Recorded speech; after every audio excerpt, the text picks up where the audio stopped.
official statement ni BP Sara tungkol sa mga kaso na isinampa sa kanya sa Ombudsman at mga Ramil Madriaga affidavit at iba pang paninira sa kanya.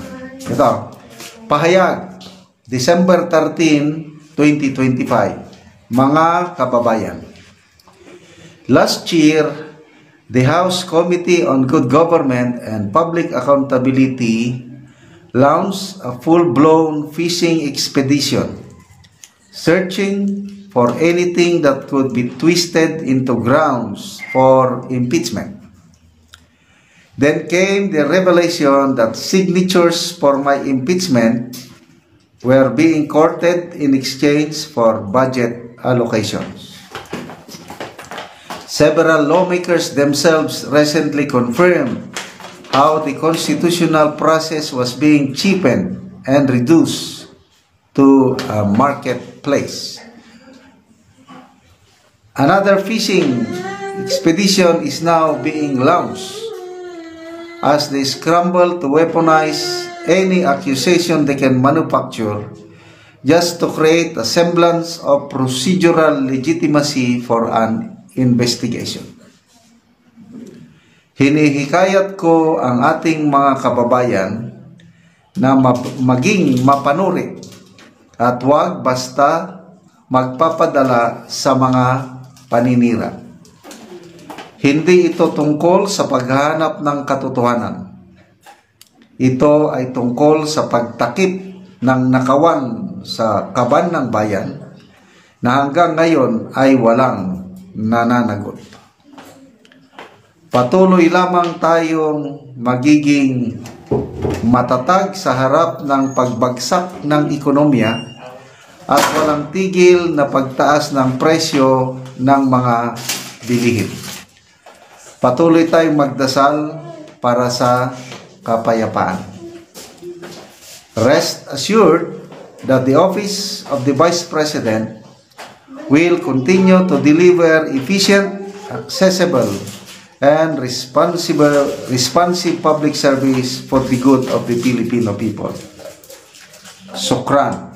Sara Z. Duterte, Vice President of the Philippines.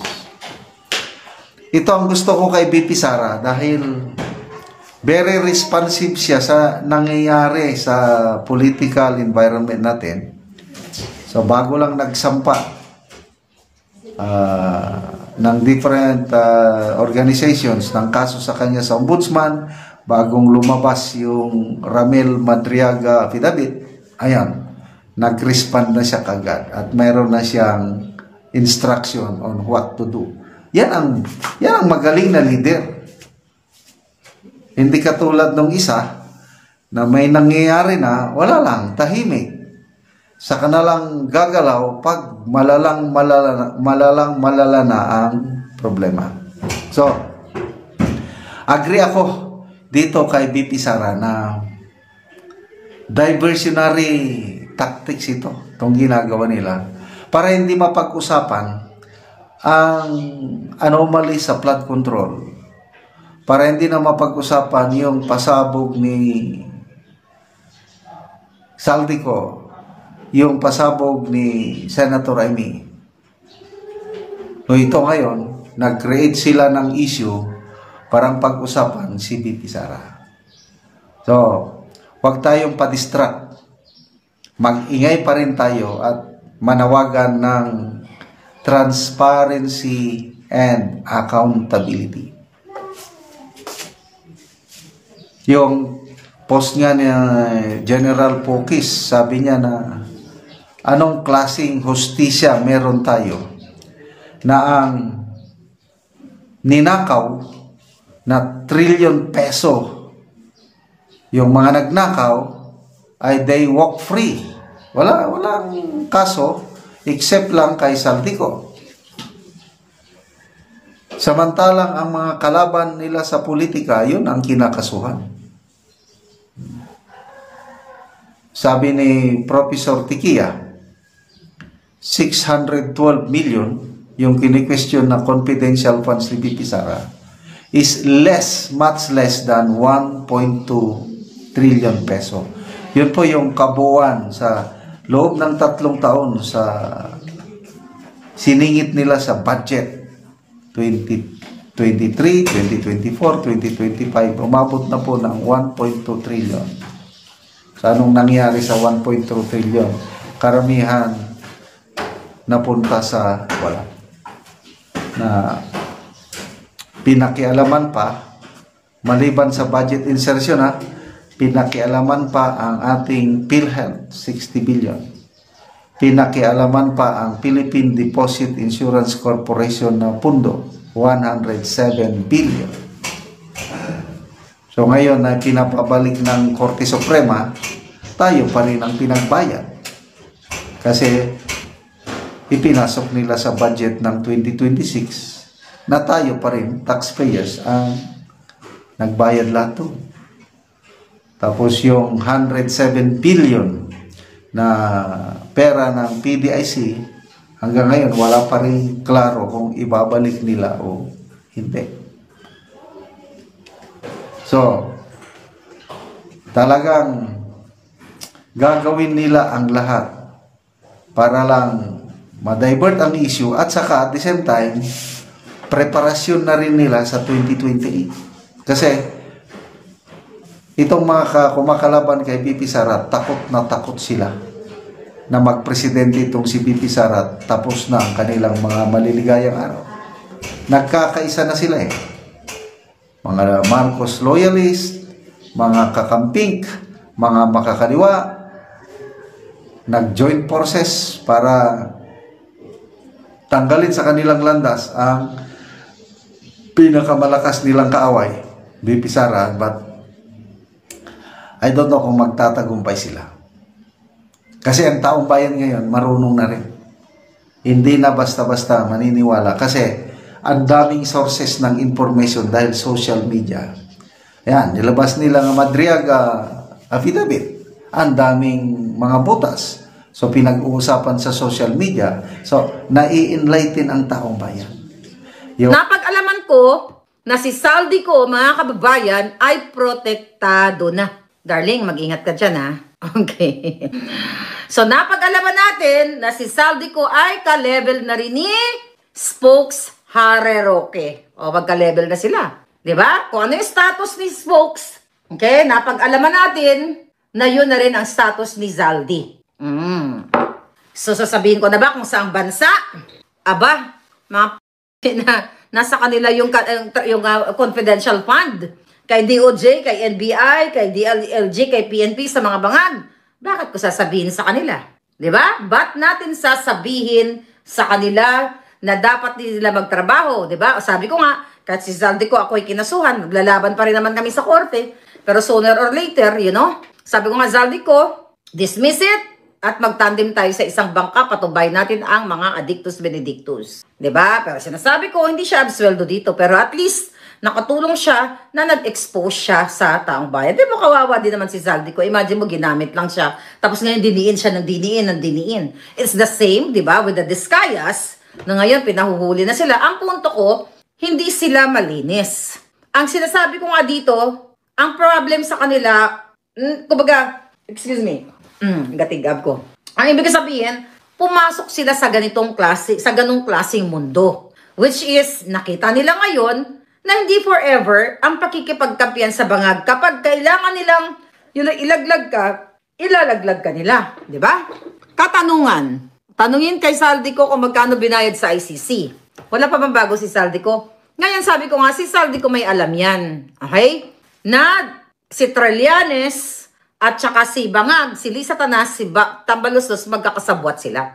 Kasi doon ka nag-check-in si ICC, mga ICC personnel, doon sa Midas Hotel, sa expose ko yan, di ba? Expose ko yan doon sa hotel ni Zaldi ko.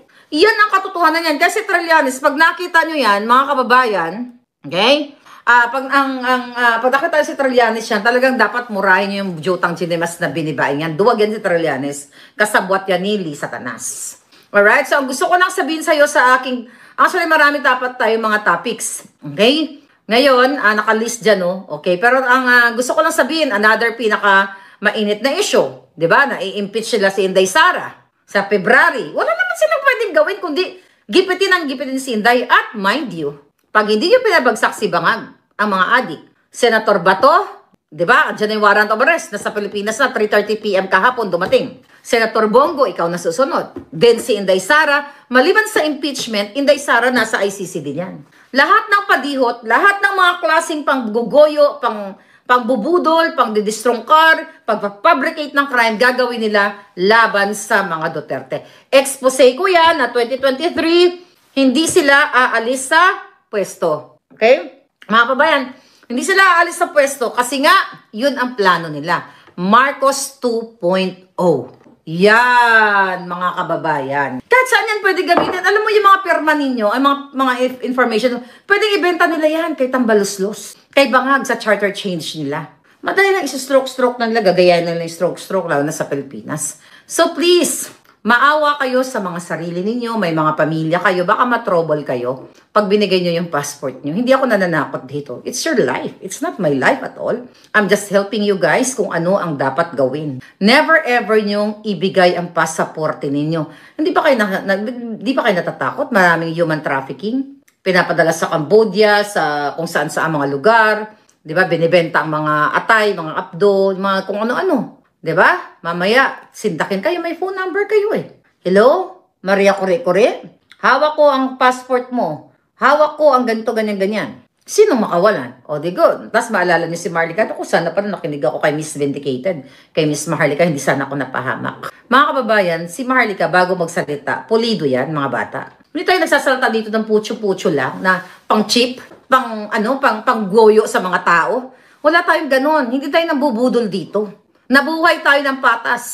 Sabi ko nga, kung gusto ko lang mabuhay ng katulad ng ginawa ng mga Bangag, nasa bilat ako ni Lisa ngayon, taga-bit-bit ng perang ninakaw sa Kaban ng Bayan. But we don't, hindi natin ginagawa yan. Okay, so, wag natin basahin yung palangga. Wag yun.